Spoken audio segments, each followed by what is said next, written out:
అందరికీ వందనాలు. ఈరోజు దేవుడు నీతో మాట్లాడుతున్న మాట యోహాను సువార్త 16వ అధ్యాయం 20వ వచనం.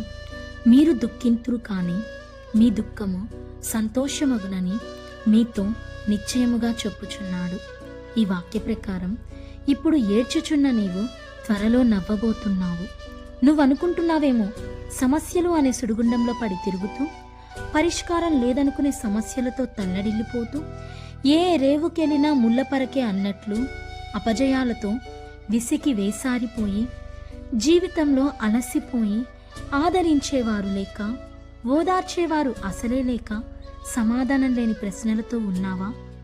ఆయన నీతో చెప్తున్నాడు, ఈరోజు నువ్వు దేనికోసం దిగులు పడుతున్నావో, దేనికోసం మనోవేదన చెందుతూ రాత్రులు ఏడుస్తున్నావో, దేవుడు అంటున్నాడు, ఆ విషయమే నేను పని చేస్తున్నాను, ఆ విషయం మీదే నేను